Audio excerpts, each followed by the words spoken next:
Assalamualaikum warahmatullahi wabarakatuh. Alhamdulillahi wahdah wassalatu wassalamu ala man la nabiyya ba'dah wa ala alihi wa sahbihi wa man walah. Mari sama-sama Allahumma faqihna fid din wa 'allimna at-ta'wil. Allahumma inna nas'aluka ilman nafi'a wa amalan salihan mutaqabbala wa rizqan wasi'an halalan thayyiban mubaraka. Allahumma ij'alna wa auladana wa dhurriyyatina min ahlil ilmi wa ahlil khair wa ahlil Qur'an wa la taj'alna wa iyyahum min ahlil jahli was-su'i wasyarri wad-dhairi wat-tughyan birahmatika ya arhamar rahimin. Walhamdulillahi rabbil alamin, amma ba'd. Hadirin jamaah salat subuh Masjid Jami As-Salam Depen yang dimuliakan Allah subhanahu wa ta'ala. Alhamdulillah, dalam kesempatan yang mulia ini kita kembali dalam kajian rutin kita, kajian At-Tibyan fi Adab Hamalatil Quran, karya Al-Imam Abu Zakaria Yahya bin Syaraf An-Nawawi rahimahullahu tabaraka wa ta'ala. Tadi malam siapa yang menang, Pak Haji?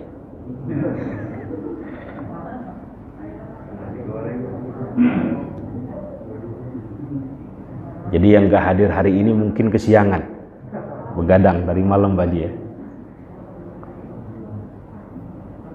Sebelum kita mulai, kita kirimkan Al-Fatihah terlebih dahulu kepada muallif hadzal kitab.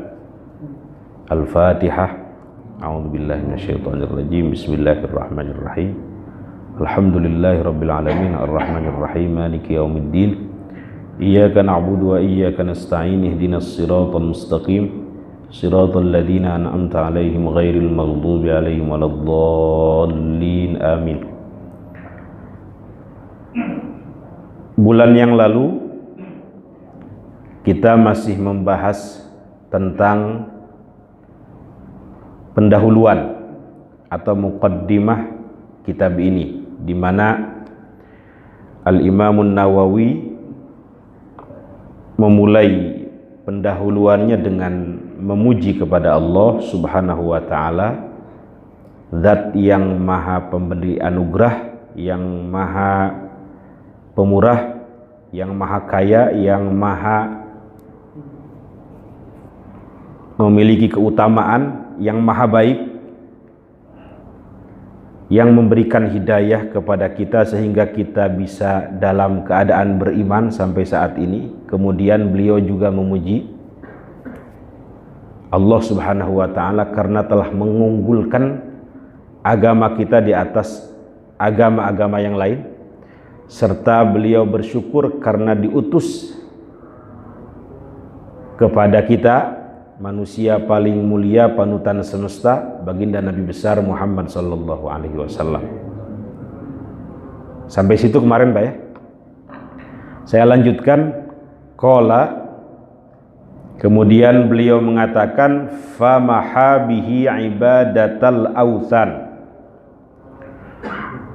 Beliau juga bersyukur karena dengan diutusnya atau dengan perantara baginda Nabi besar Muhammad sallallahu alaihi wasallam, Allah berkenan menghilangkan atau menghapus penyembahan terhadap berhala-berhala. Dengan diutusnya baginda Nabi besar Muhammad sallallahu alaihi wasallam, Allah menghapus penyembahan terhadap berhala. Syirik itu Kalau tidak salah pernah saya sampaikan, ada dua modelnya.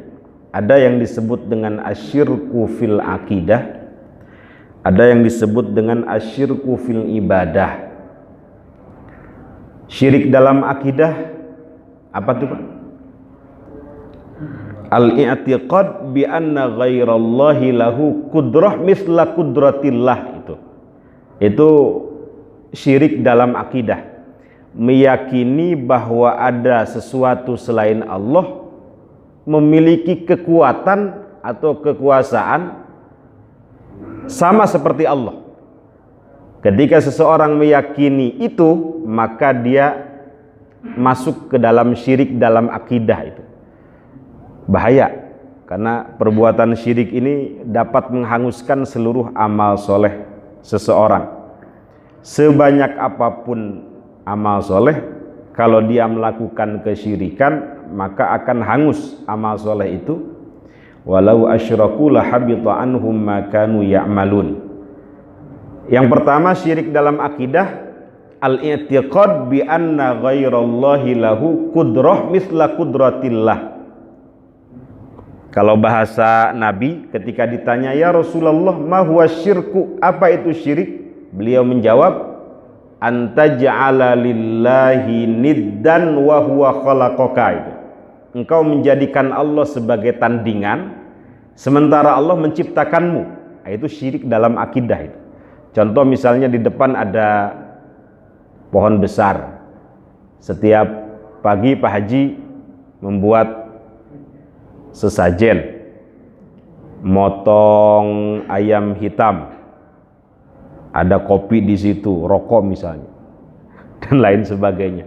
Tiap pagi disimpan di bawah pohon itu dengan keyakinan bahwa pohon itu memberikan kekuatan kepada kita, kepada Pak Haji, dapat melancarkan rezekinya, dapat menghindarkan dari mara bahaya. Kalau ada keyakinan seperti itu namanya menandingkan pohon tersebut dengan Allah, disebut dengan asyirku fil akidah. Itu bisa dipahami Pak Haji? Saya punya cincin batu akik, Pak Haji pakai? Ada, alhamdulillah. Gede nggak? Kalau gede ningru, di kening biru itu. Pak Haji meyakini bahwa batu akik ini dapat menyelamatkan Pak Haji gitu. Meyakini seperti itu, padahal yang menyelamatkan segala sesuatu ya Allah. Tetapi Pak Haji meyakini itu, sehingga dia menandingkan batu akik dengan Allah gitu. Itu disebut dengan asyirku fil akidah. Sama orang-orang Arab saat itu sebelum datang Islam juga meyakini Lata, Manat, Uzza itu dia yakini memberikan kekuatan, bahkan menjadikan sebagai Tuhan itu.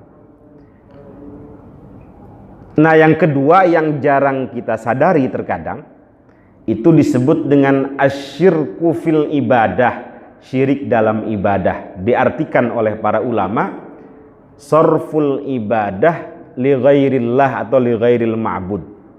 Itu syirik dalam ibadah, mengalihkan niat ibadah kepada selain Allah. Datang ke masjid bukan untuk ibadah kepada Allah, tetapi ingin dikatakan orang sebagai ahli masjid misalnya. Kalau ada niat seperti itu disebut dengan syirik dalam ibadah. Hati-hati juga ini Pak Haji. Baca Quran, istiqomah tiap hari, tetapi ada niat terselubung ingin dikatakan orang sebagai ahli Quran misalnya. Tidak lillahi ta'ala, tetapi liyuqala qari'un, agar dikatakan orang, dianggap orang sebagai ahli dalam membaca Quran misalnya. Saya ngajar seperti ini boleh jadi ada niat terselubung misalnya. Ingin dikatakan orang sebagai orang alim, bahaya juga itu, bahaya. Bapak yang punya kelebihan harta, tiap hari menginfakkan, muwakafkan. Tetapi ada niat terselubung ingin dikatakan orang sebagai orang yang dermawan. Nah, itu bisa masuk ke dalam asyirku fil ibadah. Kosong nilainya, nggak ada apa-apa itu. Bahkan ancamannya ya neraka, naudzubillah summa naudzubillah. Pernah suatu hari Sayyiduna Abu Hurairah radhiyallahu an itu ditanya oleh beberapa orang dari Syam, "Ya Abu Hurairah," kata mereka, "haditsna ma sami'tahu min Rasulillah." Sampaikan kepada kami satu hadis saja yang pernah engkau dengar dari Rasulullah sallallahu alaihi wasallam. Kemudian Abu Hurairah mengatakan bahwa baginda Nabi besar Muhammad sallallahu alaihi wasallam pernah mengatakan, "Inna awwala ma yuqda yaumal qiyamati rajulun ustushhida." Nanti di hari kiamat orang yang pertama kali disidang adalah orang yang mati syahid. Kemudian diperlihatkan seluruh nikmat yang diberikan kepada dia semasa di dunia, apa yang dia lakukan tercatat semua di situ. Kemudian Allah bertanya, "Madza amilta fid dunya?" kepada orang yang mati syahid ini. "Apa yang engkau lakukan di dunia?" "Oh, saya berjuang di jalanmu, berjihad di jalanmu, berperang karena kamu, karena engkau," kata orang yang mati syahid ini. "Kadzabta." Ini hadisnya sahih. "Kadzabta," kata Allah, "engkau bohong. Engkau berperang, berjihad bukan di jalanku, bukan karena aku, tetapi liyuqala jari'un, hanya karena ingin dikatakan orang sebagai orang yang pemberani." Itu dilemparkan ke dalam neraka itu, padahal matinya mati syahid banyak, hanya karena ada niat terselubung itu. Maka penting tajdid an-niyah ya. Manusia ini kan antara malaikat dengan setan. Setan ini ya berupaya bagaimana manusia ikut dia semua, ikut setan semua gitu, sehingga kemanapun dia melakukan kebaikan digoda terus, niatnya dialihkan. Maka kalau kita lihat kitab-kitab itu, di awal permulaan kitab itu seringkali diawali dengan satu hadis, "Innamal a'malu binniyat," itu ya. Sebenarnya itu untuk mengingatkan kita agar selalu menata niat. Karena niat ini besar, Pak. Orang belum melakukan amal saja kalau sudah niat dapat pahala gitu. Ada orang yang seumur hidupnya bermaksiat, dia membunuh 99 orang. Pernah dengar Pak ya hadisnya? Kemudian mungkin merasa dia sudah berada di akhir hayat itu, ingin taubat, bertanya kepada seseorang, "Ini saya pengen taubat, udah bunuh 99 orang. Kira-kira bisa nggak diterima taubat saya?" Kata yang ditanya, "Nggak mungkin diterima taubat kamu," katanya. Sudah bunuh 99 orang. Akhirnya dia bunuh yang ditanya itu, genap 100 orang. Nah, kemudian dia mencari lagi orang yang kira-kira bisa menjawab pertanyaan dia. "Saya sudah bunuh 100 orang. Ditunjukkan oleh seseorang, di sana ada orang alim. Nah, disuruh bertanya, "Wahai orang alim, wahai syekh, saya sudah bunuh 100 orang. Kira-kira ada nggak kesempatan untuk saya bertaubat kepada Allah?" "Apa yang menghalangi kamu," kata orang alim ini, "untuk bertaubat kepada Allah?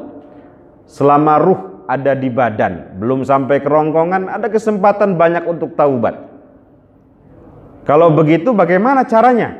Kata si pembunuh ini, "Engkau harus keluar dari qaryah khabithah, kampung di mana engkau tinggal, kampung yang buruk di mana engkau tinggal, kemudian pindah kepada qaryah thayyibah gitu, kepada kampung yang baik di mana di dalamnya banyak orang yang melakukan kesolehan, ketaatan." "Oh begitu ya?" "Iya." Artinya disuruh taubat. Nah, kemudian dia berjalan, di tengah perjalanan mati itu, Pak. Seketika dua malaikat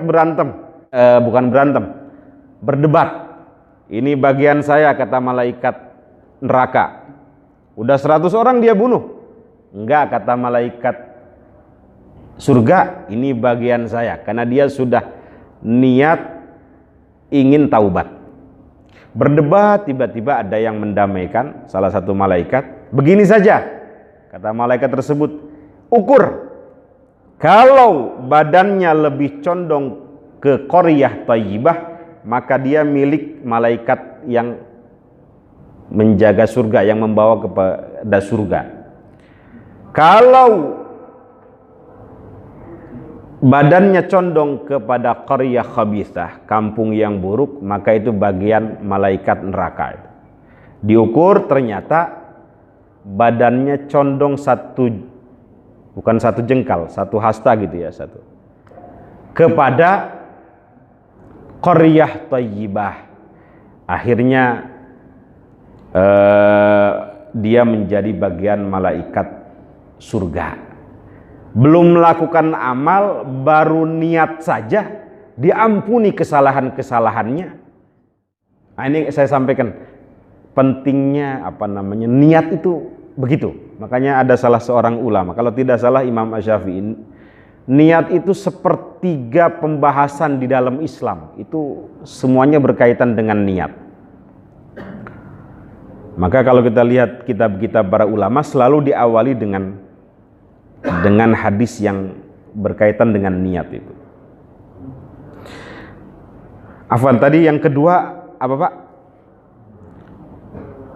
Syirik dalam ibadah. Saya mengutip satu hadis tadi, ketika nanti pada hari kiamat orang yang pertama kali disidang adalah orang yang mati syahid, kemudian ditanya apa yang dilakukan di dunia, dia mengatakan saya berjuang di jalanmu. Bohong, kata Allah, engkau berjuang bukan di jalanku tetapi liyuqala jariun. Ditanya lagi seorang alim, seorang ahli Quran, madza amilta fid dunya, apa yang kau lakukan di dunia? Oh, saya menyebarkan ilmu, saya mengajarkan Quran di jalanmu karenamu. Bohong, kata Allah, kadzabta, engkau melakukan semua itu liyuqala alimun liyuqala qari'un, agar dikatakan orang sebagai orang yang ahli dalam membaca Quran, agar dikatakan orang sebagai orang yang alim. Dilemparkan juga ke dalam neraka itu. Naudzubillah. Terakhir dalam hadis itu, orang yang memiliki kelebihan harta, apa yang kau lakukan di dunia? Saya menginfakkan harta-harta saya di jalanmu. Bohong, bukan di jalanku, bukan karena aku, tetapi liyuqala jawadun, hanya karena ingin dikatakan orang sebagai orang yang dermawan. Semua orang ini dilemparkan ke dalam neraka. Naudzubillah. Itu karena dia mengalihkan niat ibadah kepada selain Allah. Sorful ibadah li ghairillah.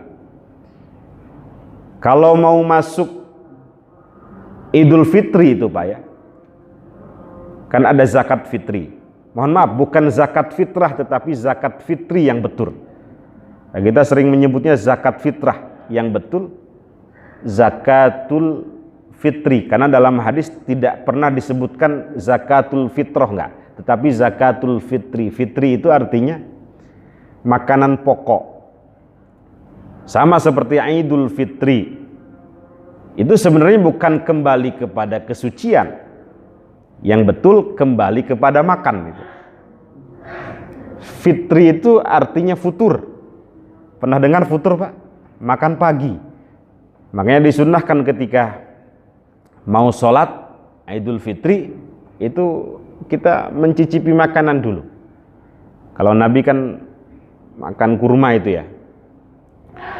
Salah satu manfaatnya untuk menajamkan pandangan, menyegarkan badan, itu makan kurma itu. Selama 30 hari puasa, maka hari rayanya disebut dengan Idul Fitri, kembali kepada futur makan. Cek dalam kamus-kamus, bukan kembali kepada kesucian, bukan. Kembali kepada makan. Kalau Idul Adha apa Pak? Ada dalam hadis al-fitru yauma yuftirun nas wal adha yauma yudhahin nas. Itu dalilnya. Kenapa disebut Idul Fitri? Karena pada hari itu yauma yuftirun nas, orang-orang makan. Wal adha, kenapa disebut hari raya Idul Adha? Yauma yudhahin nas, karena pada hari itu orang-orang menyembelih hewan kurban. Hewan kurban ada 3, unta, kambing dan sejenisnya. Kambing, embe, domba, naon deui. sama sapi atau kerbau, itu baru disebut dengan kurban bahimatul an'am. Ustaz, saya punya kelinci 2 ton, kira-kira kalau kurban dengan kelinci boleh nggak 2 ton? Nggak boleh, karena bukan bahimatul an'am. Saya punya ayam 5 ton, saya kurban pakai ayam, boleh apa tidak? Nggak boleh, karena bukan bahimatul an'am. Sebelum Idul Fitri, itu ada zakat fitri. Itu seringkali dipampang di jalanan tuh. Bayar zakatnya, ambil hadiahnya. Itu kira-kira betul atau salah itu, Pak? Mungkin sekilas betul untuk memotivasi. Tetapi spanduk itu mengajak orang mengalihkan niat kepada selain Allah, itu bisa masuk dalam kategori syirik ibadah. Ambil bayar zakatnya, ambil hadiahnya. Jadi orang zakat itu mengharap hadiah akhirnya, bukan karena Allah. Itu bahaya. Itu maksudnya asyirku fil ibadah, syirik dalam ibadah. Nah, ini dengan hadirnya baginda Nabi besar Muhammad sallallahu alaihi wasallam, beliau bersyukur karena berhala-berhala itu dihapuskan. Dan mohon maaf Pak, seringkali pemahaman syirik sebagian kawan kita itu pada hal-hal yang tidak sesuai dengan definisi gitu. Masa salaman dengan guru saja disebut syirik? Ntar dulu, syirik itu urusan hati, niatnya itu bagaimana? Ziarah ke kubur, ziarah ke orang tua kita atau orang-orang soleh, para wali, dianggap syirik. Karena mungkin mereka melihat bahwa banyak orang yang datang ke kuburan tuh minta-minta misalnya. Apakah betul minta atau mendoakan, kita nggak tahu, Pak. Padahal ziarah itu sunnah. Kita dianjurkan ziarah. Nah, sehingga harus menempatkan makna syirik ini pada tempatnya. Kayak kemarin ada yang bertanya, itu kalau mau kawinan seringkali ada pawang hujan itu gimana Ustaz? Gimana menurut Pak Haji, Pak? Pawang hujan itu termasuk musyrik atau bagaimana itu? Dia seringkali bikin cabai, kemudian yang panas-panas lah, tujuannya biar nggak hujan mungkin. Tanya dulu tujuan mintanya itu ke siapa? Kalau mintanya ke cabai, mintanya ke bawang, ya syirik. Tetapi kalau mintanya kepada Allah, tidak syirik. Itu disebut dengan ad-du'a birrumuz di dalam Islam. Doa dengan simbol. Sama Pak Haji juga kalau lagi doa mengangkat tangan seperti ini, itu ad-du'a birrumuz namanya, atau ad-du'a bil isyarah. Mungkin pernah saya sampaikan. Bukan berarti Allah ada di atas, dalam arti terbatas ya. Karena yang boleh ada arah itu hanya makhluk. Atas, samping kanan, samping kiri, bawah, tengah, belakang. Itu kan arah yang khusus ada pada makhluk, Pak ya. Allah harus bebas daripada arah. Nah, ketika seseorang meminta seperti ini, bukan berarti Allah ada di langit, ada di atas, bukan.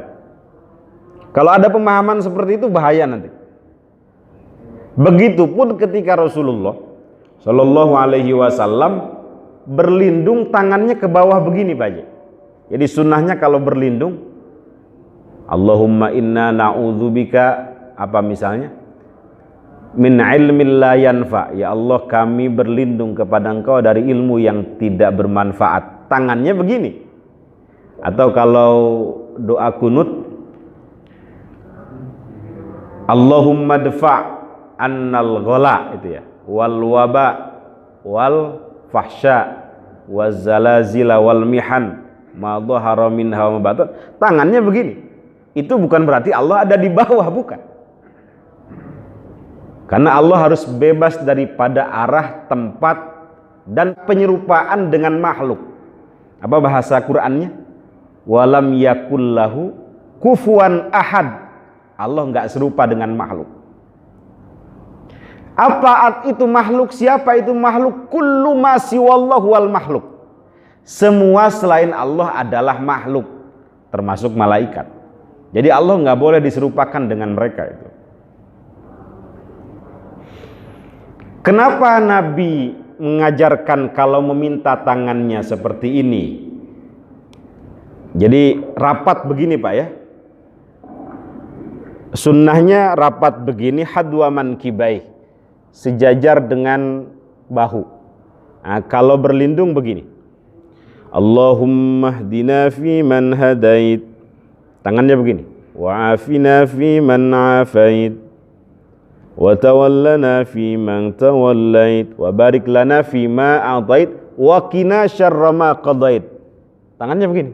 Karena itu sudah berlindung. Wa qina syarra ma qadait. Hindarkan kami dari qada yang buruk gitu. Begini. Wa qina syarra ma qadait. Fa innaka taqdi wa la yuqda 'alaik fa innahu la yadhillu man walait wa la ya'izzu man 'adait falakal hamdu 'ala ma qadait. Udah pujian seterusnya. Allahumma dfa'annal ghala, misalnya doa lagi ya begini lagi gitu. Sunnahnya begitu. Jadi enggak begini atau begini enggak. Begini. Sopan juga kalau begini Pak Haji. Kecuali doa dalam sholat istisqa ya. Istisqa. Tangannya agak keataskan begini. Sampai digambarkan dalam hadis itu ketiak Rasulullah terlihat putih gitu. Hatta yura bayadu ibtaihi, sampai ketiaknya beliau terlihat putih. Kalau Bapak kan abu-abu ya, nggak jelas. Hitam ada juga yang hitam. Tapi kalau Rasulullah sempurna, putih. Mohon maaf. Dalam sholat istisqa pun itu Nabi sebelum sholat Pak ya, membalikan sorbannya ke belakang. Itu dijelaskan oleh para ulama kenapa beliau membalikan sorbannya ke belakang. Itu ad-du'a birrumus, doa dengan simbol. Mudah-mudahan yang tadinya kemarau kembali menjadi hujan gitu ya. Jadi sebelum sholat Pak, ini tadinya begini dikembalikan ke belakang. Jadi dikembalikan. Itu sunnahnya begitu dalam sholat istisqa. Dengan niat mudah-mudahan yang tadinya kemarau menjadi hujan. Jadi tetap niatnya kepada Allah hanya simbol saja ini Pak Haji. Bukan niatnya kepada sorban, bukan. Sama kalau ada kawinan, itu seringkali dipajang janur atau namanya pisang raja, ketupat. Itu pernah ada yang nanya ke saya, itu gimana Ustaz? Kan nggak ada pada zaman Nabi. Nggak ada karena kamu nggak tahu aja argumennya. Kalau mintanya kepada ketupat atau kepada pisang raja, ya nggak boleh, syirik. Tetapi kalau mintanya kepada Allah, simbolnya itu nggak apa-apa. Mungkin tuan rumah memajang ketupat itu agar rumah tangga yang akan dibangun oleh mempelai pria maupun wanita itu bisa harmonis, bisa rekat gitu. Sebagaimana rekatnya ketupat itu. Ada pisang raja, mudah-mudahan nanti keturunannya berkualitas gitu. Mintanya kepada Allah, simbolnya itu, enggak apa-apa. Nanti kalau ada pawang hujan, tanya dulu, ini mintanya ke siapa ini? Ke jin? Ke cabe misalnya. Kalau ke cabe ya bisa syirik. Tetapi kalau mintanya kepada Allah, simbolnya cabe karena panas, enggak apa-apa. Itu ada dalilnya, ada argumennya di dalam Islam. Maka kita tidak boleh begitu mudahnya menuduh orang ini syirik, ini kafir. Boleh jadi kalau kita salah, kekafiran itu kembali kepada kita.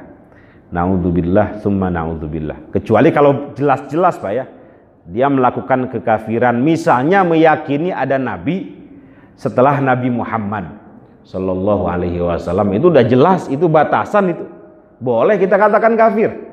Meyakini ada nabi setelah Nabi Muhammad. Udah keluar dari Islam itu. Akramahu sallallahu alaihi wasallam bil Qur'an al-mu'jizah al-mustamirrah. Dan Allah juga memuliakan baginda Nabi besar Muhammad sallallahu alaihi wasallam dengan diberikannya Al-Qur'an al-mu'jizah al-mustamirrah, sebagai mukjizat yang abadi, ala ta'aqubil azman, di atas semua masa, atau ya yang tidak tergerus dengan masa maupun tempat. Itu disebut dengan al-mu'jizah al-mustamirrah, mukjizat yang abadi. Mukjizat terbesar yang diberikan kepada Rasulullah ya Al-Qur'an. Afwan Pak, dalam Islam itu ada istilah mukjizat, ada istilah karamah, ada istilah ma'unah, ada istilah irhas. Kalau mukjizah khusus diberikan kepada nabi, para nabi atau para rasul. Misalnya Nabi Ibrahim ketika dibakar oleh siapa? Raja Namrud ya. Dilempar itu berubah menjadi dingin. Kulna ya narukuni, apa dalam Quran? Bardan wa salaman ala Ibrahim. Dingin itu namanya mukjizat. Jadi kejadian luar biasa di luar nalar manusia. Tujuannya apa? Untuk meyakinkan bahwa dia merupakan utusan Allah, dan untuk melemahkan musuh. Atau misalnya lagi ketika Nabi Musa dikejar oleh Firaun, udah nggak bisa kesana kemari, beliau membelah lautan, itu mukjizat. Atau siapa lagi Pak? Nabi Isa misalnya. Nabi Isa ya, mukjizatnya apa? Bisa menghidupkan orang mati. Itu Nabi Isa.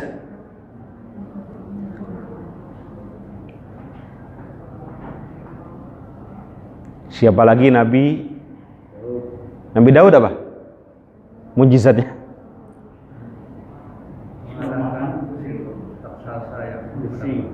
Oh.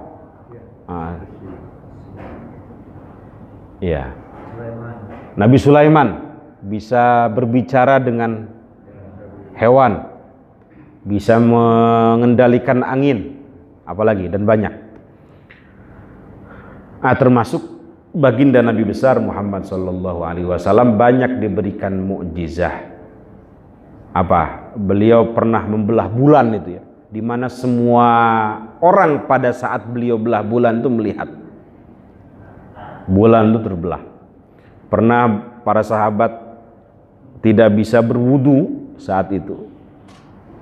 Kemudian keluar dari jari jemarinya beliau air. Padahal dalam diri manusia secara logika Pak ya, itu tidak mungkin mengeluarkan air sebanyak itu. Tetapi keluar dari jari jemarinya sebanyak itu. Sehingga yang wudu ratusan para sahabat itu bisa selesai semua. Itu namanya mukjizat, kejadian luar biasa di luar nalar manusia. Kalau karomah itu diberikan kepada waliullah Pak ya, para walinya Allah, kekasihnya Allah. Ketika dalam Quran ada Sayyidah Maryam memasuki mihrabnya Nabi Zakaria, itu seringkali menemukan makanan. Tiba-tiba ada makanan begitu.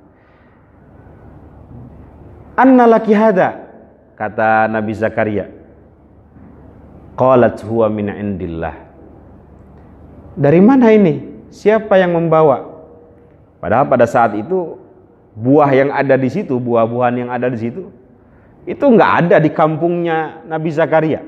Tapi ada saat itu di mihrabnya Nabi Zakaria.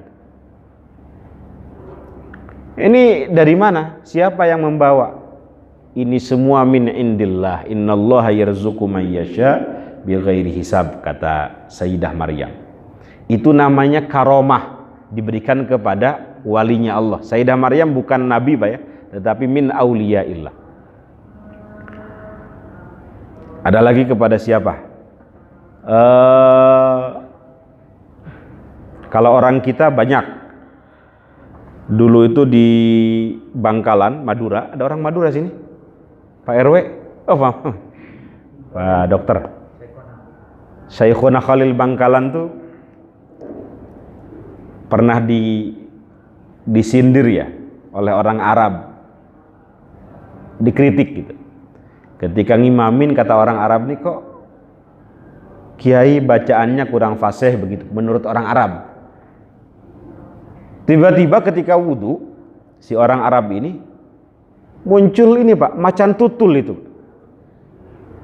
Dia komat kamit bagaimana caranya macan tutul ini bisa pergi gitu.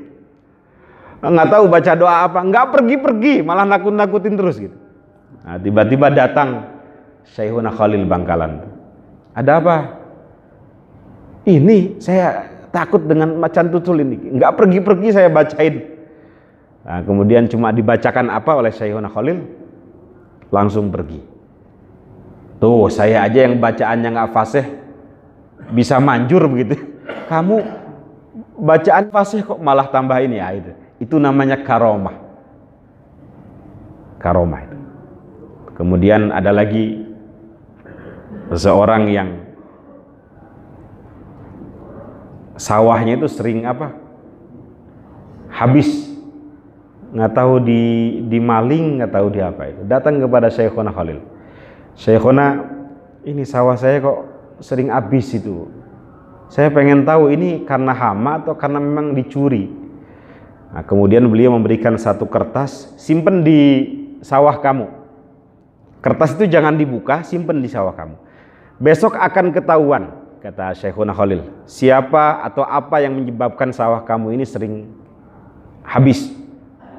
Disimpanlah di situ. Betul Pak, besok harinya ada orang yang tiba-tiba tegak aja begitu. Kayak orang-orangan tahu Pak? Orang-orangan. Udah berdiri aja tegak begitu. Dilaporkan kepada Syekhuna Khalil. Ya itu dia. Itu dia yang sering ngambil sawah kamu, apa namanya? Padi kamu gitu. Orang itu. Pas dilihat ternyata tulisan yang diberikan oleh Syekhuna Khalil itu tulisan alif saja Pak. Alif itu. Alif, oh tegak itu mungkin dari alif itu. Itu luar biasa. Syekhuna Khalil itu luar biasa. Waliyun min auliyaillah. Ya. Kalau tidak salah saya pernah menyampaikan Imam An-Nawawi, wali juga yang mengarang kitab ini, pernah ingin ditangkap oleh pemerintahan kejam pada saat itu. Tetapi militernya nggak berani Pak. Militernya gak berani. Kenapa? Karena tiba-tiba khodam itu muncul semua itu Pak Haji. Tanpa beliau minta, tiba-tiba ada semacam apa sapi atau kerbau yang ingin menyeruduk gitu. Banteng. Nggak, tanpa beliau minta itu. Akhirnya militernya nggak berani menangkap. Itu karomah yang diberikan Allah secara tiba-tiba kepada orang-orang yang dicintainya. Jadi mukjizat kepada para nabi dan rasul, karomah kepada para walinya Allah. Yang ketiga disebut dengan maunah. Maunah ini ya kepada orang soleh, kepada orang biasa diberikan. Ya tidak hanya kepada nabi. Kalau nabi ya jelas di atasnya itu. Tidak hanya kepada para wali, tetapi kepada orang biasa. Contoh Pak ya. Bapak sering baca Quran, istiqomah di rumah Bapak. Tiba-tiba ada kebakaran, rumah Bapak doang yang selamat, itu namanya maunah itu Pak. Di Banten, di Anyer, banjir bandang, semua rumah habis Pak kecuali rumah Bapak, karena mungkin sering dibacain sholawat. sering istiqomah tahajud duha di situ. Yang berdiri cuma rumah bapak. Itu namanya ma'unah. Ma'unah itu pertolongan Allah. Yang keempat disebut dengan irhas. Irhas itu kejadian luar biasa yang diberikan oleh Allah kepada calon nabi. Itu irhas. Misalnya kepada siapa itu? Sayyiduna Isa alaihi salatu wassalam. Ketika ibunya dilecehkan, maka Nabiullah Isa alaihi salatu wassalam pada saat itu masih bayi mengatakan, qala inni Abdullah, direkam dalam Quran, ataniyal kitaba wa ja'alani nabiyya wa ja'alani mubarakan aynama kuntu wa awsani bis salati waz zakati ma dumtu hayya. Saya ini Abdullah, hambanya Allah. Ataniyal kitab, Allah memberikan kepadaku kitab Injil maksudnya. Wa ja'alani nabiyya, dan menjadikan aku sebagai nabi. Wa ja'alani mubarakan aynama kuntu, dan menjadikan aku diberkahi dimanapun aku berada. Itu masih dalam gendongan ngomongnya begitu, Pak. Itu namanya irhas. Termasuk irhas itu diberikan kepada Rasulullah Sallallahu Alaihi Wasallam ketika masih kecil, ya di belah dada itu irhas juga. Jadi itu irhas, Pak, ya, bukan mukjizat, irhas, karena mukjizat diberikan kepada setelah menjadi nabi atau rasul. Sedari kecil disebut dengan irhas. Ada lagi istilahnya istidraj. Ada mukjizat, ada karomah, ada ma'unah, ada irhas, ada istidraj. Istidraj ini diberikan kepada orang-orang yang durhaka kepada Allah Subhanahu wa ta'ala. Bahasanya itu siksa tertunda. Dia seringkali diberikan kelebihan-kelebihan oleh Allah, kejadian-kejadian luar biasa, tetapi masih membangkang kepada Allah gitu. Banyak yang begitu. Dan ini juga hati-hati untuk kita, Pak Haji. Kita seringkali diberikan keluasan harta, diberikanlah semuanya, mobil ada, rumah ada, tetapi semua itu tidak menjadikan kita semangat ibadah. Boleh jadi itu istidraj itu. Jadi istidraj itu siksa yang tertunda, bahasa gampangannya. Sanastadrijuhum min haitsu la ya'lamun, yang nanti akan diberikan ketika dia lalai seketika, sebagaimana Fir'aun diberikan istidraj. Bahkan dalam kisah itu Fir'aun tuh nggak pernah gatal sama sekali, Pak. Gatal aja nggak pernah, sakit nggak pernah. Itu sengaja diistidraj oleh Allah, dibiarkan. Udah biarin sehat, mandinya aja, katanya mandinya, nggak tahu ini hadisnya Israiliyat apa bukan. Itu 100 bidadari tanpa busana, Pak Haji.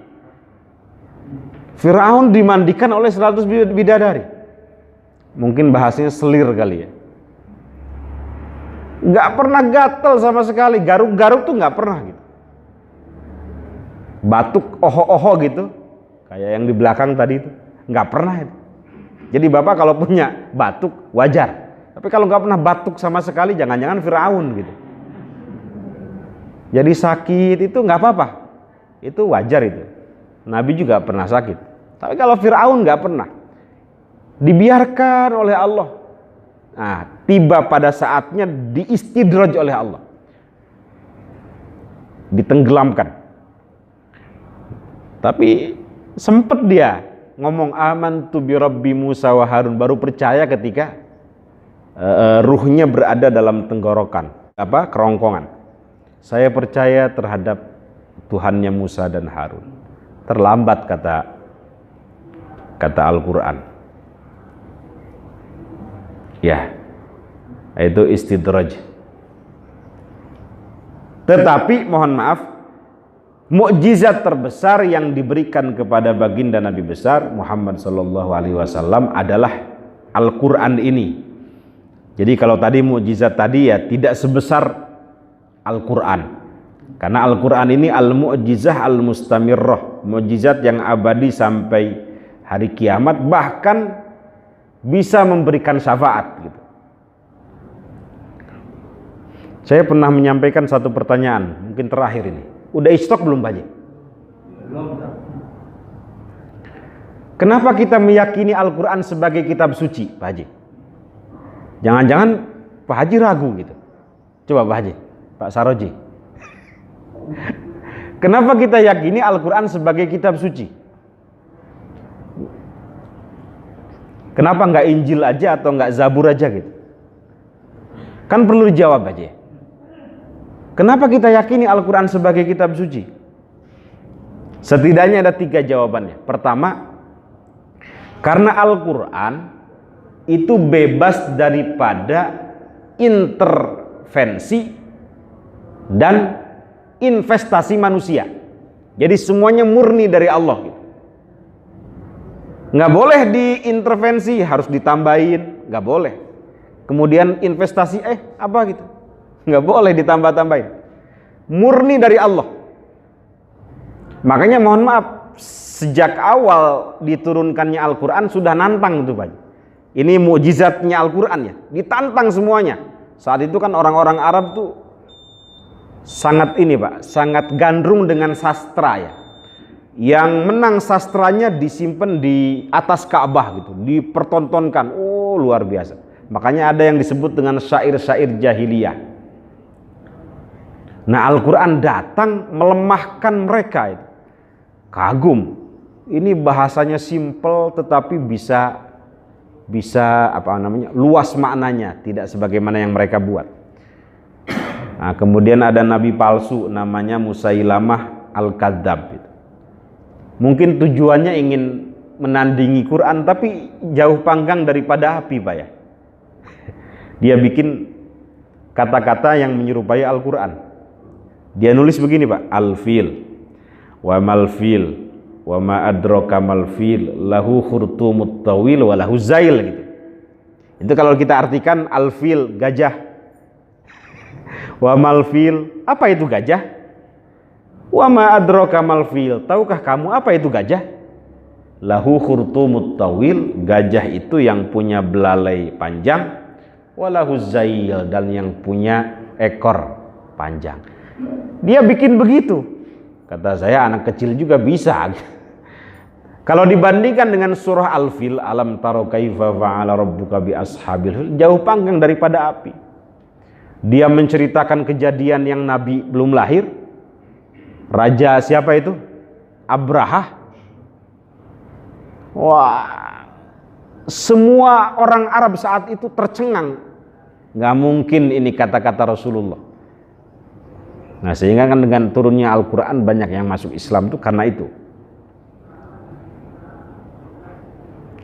Apa dalam surat Al-Baqarah, wa in kuntum fi raibim mimma nazzalna ala abdina fa'tu bi surah.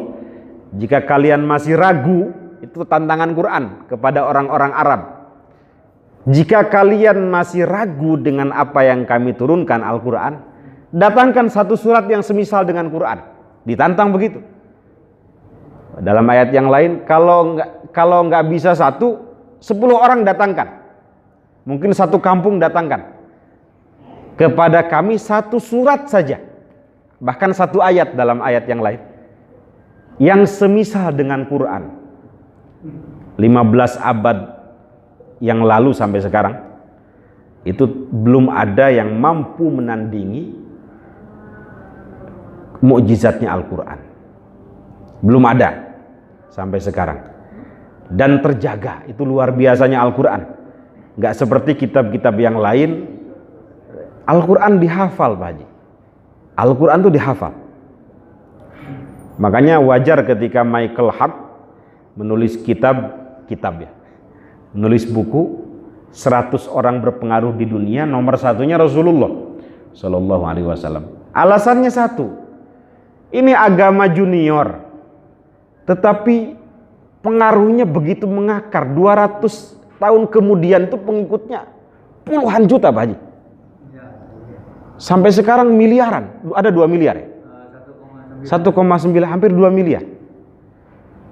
Jadi nganggapnya itu agama junior, tetapi kemudian umatnya itu menghafal kitab sucinya nggak seperti, mohon maaf, agama yang lain. Itu kalau bukan datang dari orang yang luar biasa nggak bisa. Makanya dengan berat hati mungkin walaupun orang Kristen menempatkan Rasulullah Shallallahu Alaihi Wasallam sebagai orang yang paling berpengaruh di dunia ini. Tahun berapa ada penelitian itu, Pak? Nama beliau saja itu menjadi nama yang dipakai oleh umatnya. Sampai berapa ratus juta namanya Muhammad, banyak yang namanya Muhammad. Kemudian kita ini setiap hari menyebut nama beliau. Itu kan aneh orang di luar kita itu. Ada agama yang begitu menghormati nabinya. Sampai namanya selalu disebut dalam sholat, dalam ceramah, mukaddimah ceramah. Hadis-hadisnya dihafal, dipelajari. Nggak seperti umat atau agama yang lain. Yang namanya Muhammad, Ahmad tuh luar biasa. Banyak. Coba dah kita hitung, Pak, dalam sholat aja. Ini kenapa Allah mengatakan wa rafa'na laka dzikrak. Namamu akan diangkat, selalu disebut-sebut. Dalam sholat saja sehari berapa kali Pak Haji menyebut nama Rasulullah? Asyhadu an la ilaha illallah wa asyhadu anna Muhammadar Rasulullah. Itu dalam sholat aja minimal 2 kali itu. Kalau sholat asar dengan sholat duhur dengan sholat isya ya. Kalau sholat subuh 1 kali. Udah berapa kali itu Pak Haji?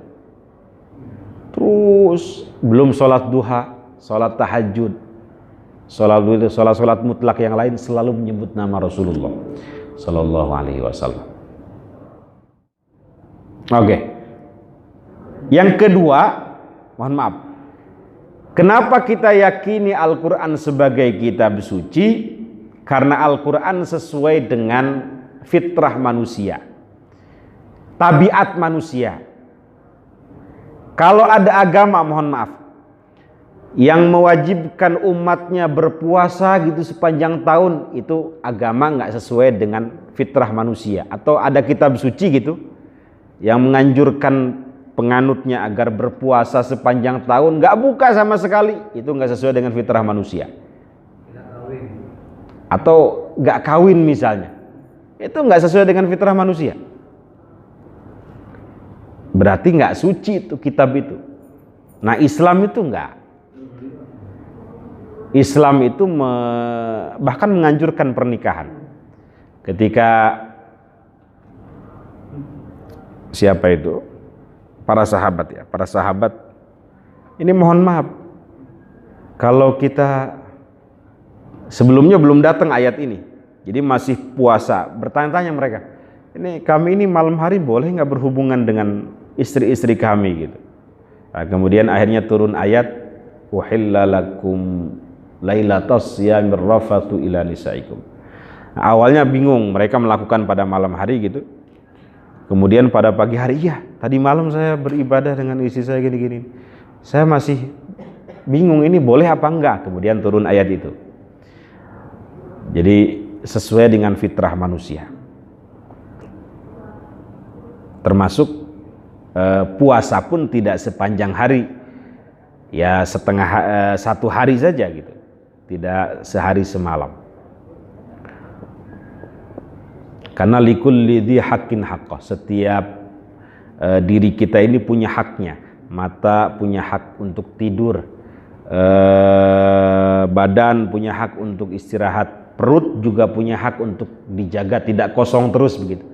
Istri kita punya hak, suami kita punya hak, dan seterusnya. Yang terakhir, Al-Quran kenapa kita anggap suci? Karena tidak mencela-mencela, konsisten dia. Ketika Allah mengatakan bahwa dia esa, qul huwallahu ahad, maka di ayat yang lain juga dikatakan wa ilahukum ilahu wahid. Nggak pernah kita temukan Allah mengatakan esa di tempat yang lain 3 misalnya, enggak. Allah mengatakan babi itu haram di ayat yang satu, innama harrama alaikumul maitata waddama walahmal khinzir. Di tempat yang lain juga Allah katakan babi haram. Jadi nggak kemudian ini haram di sana halal, nggak. Konsisten Al-Qur'an. Itu kenapa kita anggap Al-Qur'an sebagai kitab suci. Sebelum saya lanjutkan, mungkin ada yang mau disampaikan, Pak Haji?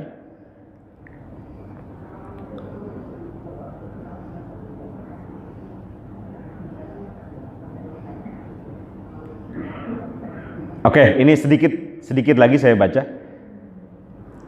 Allah Subhanahu wa taala memuliakan Rasulullah Shallallahu alaihi wasallam dengan diberikannya Al-Qur'an sebagai mukjizat yang abadi, yang dengan Al-Qur'an itu Rasulullah mengajar al-insa wal jinna wal janna, ya, manusia dan jin bi ajmaihim semuanya, wa afhama biha jami'a ahli zaigi wat tughyan.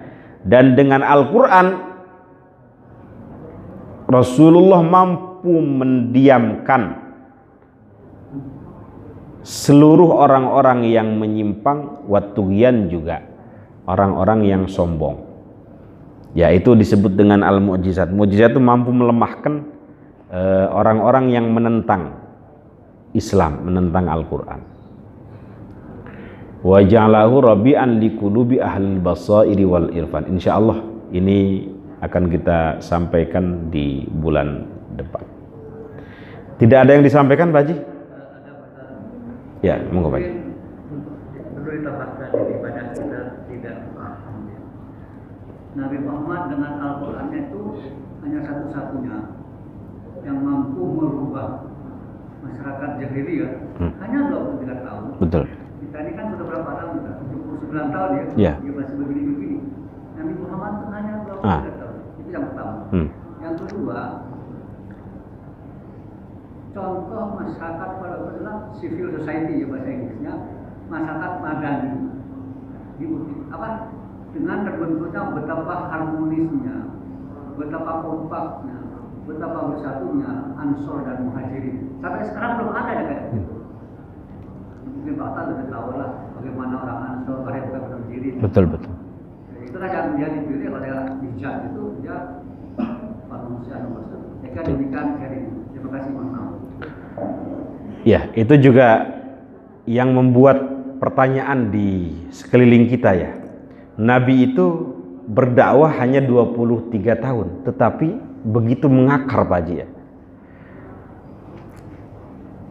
Ada pertanyaan tuh kemarin, datang ke rumah seseorang, Ustadz, kita ini masjid di mana-mana, pesantren di mana-mana, Ustadz banyak kiai di mana-mana, tetapi kok maksiat makin banyak, kemudian orang korupsi makin banyak. Ini yang salah siapa, ustadznya, pesantrennya, atau siapa? Saya mikir boleh jadi ustadznya juga. Saya kalau bukan karena perintah Nabi untuk menyampaikan ilmu seperti ini, mungkin sudah pensiun jadi ustadz aja. Tapi karena ini kewajiban, ya istiqomah meskipun banyak bolong di sana sini, ya. Tetapi kalau melihat Nabi, Pak, ya, kenapa Nabi begitu mengakar? Gak lama beliau dakwah itu cuma 23 tahun. Di Mekah 13 tahun, di Madinah 10 tahun. Jawabannya satu, Pak Haji. Karena beliau itu role model. Role model. Tidak memerintahkan sesuatu sebelum perintah itu beliau lakukan terlebih dahulu. Ayo sahabat tahajud, gitu. Misalnya nyuruh sahabatnya. Beliau nggak cuma nyuruh, sudah bangun duluan, Pak Haji. Kalau kita kan enggak, pinter nyuruh, nggak pinter melakukan. Itu yang mungkin bikin kita sulit, Pak Haji. Makanya para ulama dulu yang betul-betul ulama, Pak Haji, ya, sebelum ceramah begini itu tirakatnya luar biasa, Pak Haji.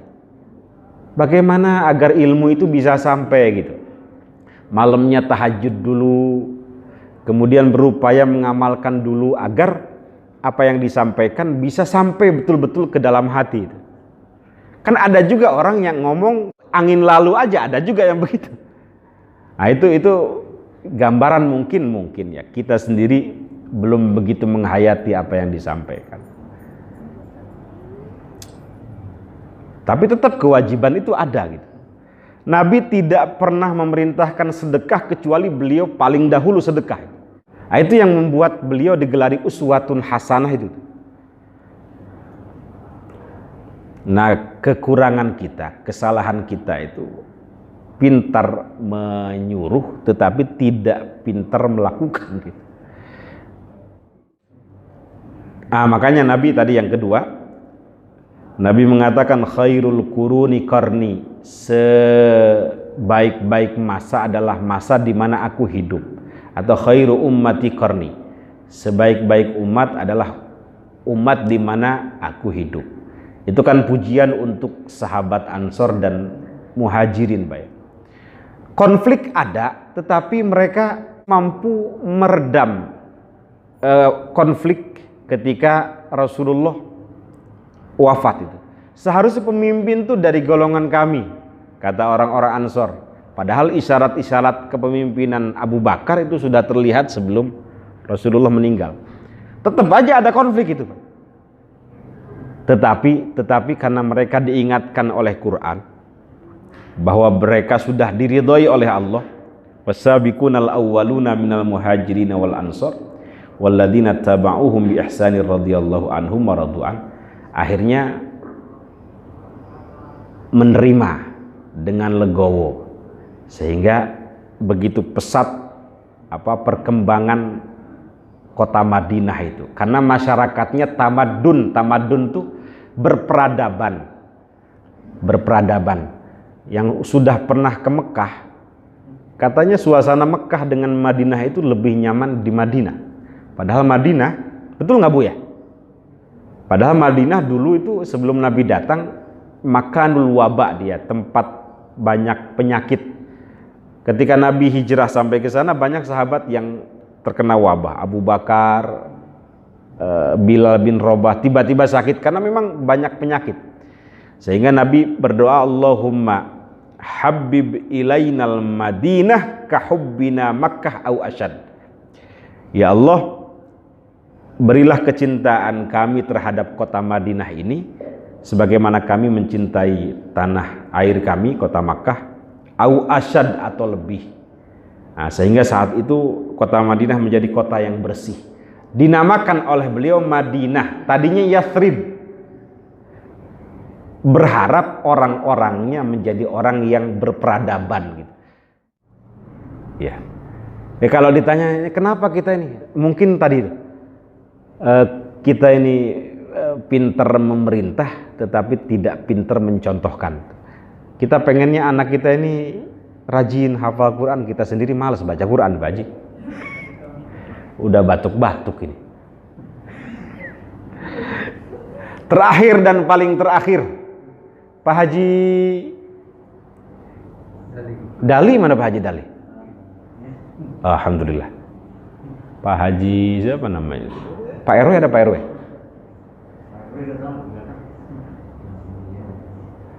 Pak Tony, mana Pak Tony? Hadir alhamdulillah. Pak Haji Asep, mana Pak Haji Asep? Gak hadir? Kesiangan? Oh, sakit?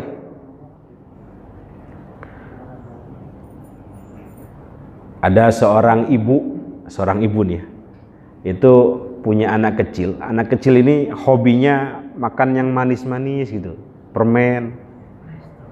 Sehingga beliau khawatir kenapa-napa ya. Kemudian datang kepada seorang tokoh, kepada seorang kiai, kepada seorang syekh. Nggak mempan, tolong nasihatin kiai, nggak mempan. Datang ke ini nggak mempan, tetap aja makan yang manis-manis permen. Nah, kemudian datang kepada seorang sufi, syekh juga. Tolong syekh, ini anak saya ini hobinya makan permen, makan yang manis-manis, gula-gula. Tolong nasihatin agar berhenti. Oh begitu ya Bu. Ibu nanti 2 minggu lagi datang lagi ke sini. Akan saya nasihati. Tapi kalau sekarang nggak bisa. Oh begitu syekh? Iya. Kemudian pulang. 2 minggu kemudian datang, dinasihati, sembuh Pak Haji. Heran ibunya, kok bisa sembuh secepat ini gitu. Begini Bu ya, ketika ibu datang 2 minggu yang lalu ke sini, minta nasihat agar anak ibu berhenti makan yang manis-manis.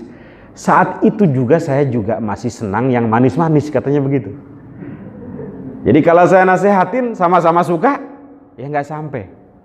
Tetapi ketika ibu saya suruh pulang, saya berupaya selama 2 minggu itu nggak makan yang manis-manis gitu, sehingga nasihat saya sampai. Nah itu mungkin persoalan kita Pak Haji.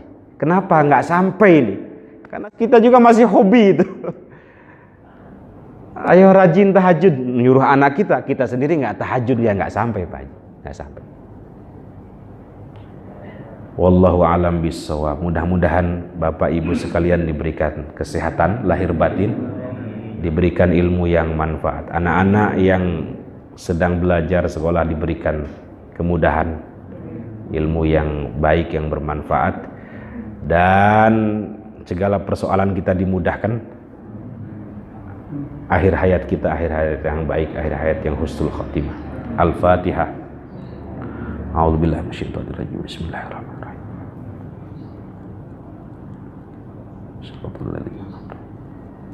Subhanakallahumma wabihamdika asyhadu an la ilaha illa anta astaghfiruka wa atubu ilaik. Assalamualaikum warahmatullahi wabarakatuh.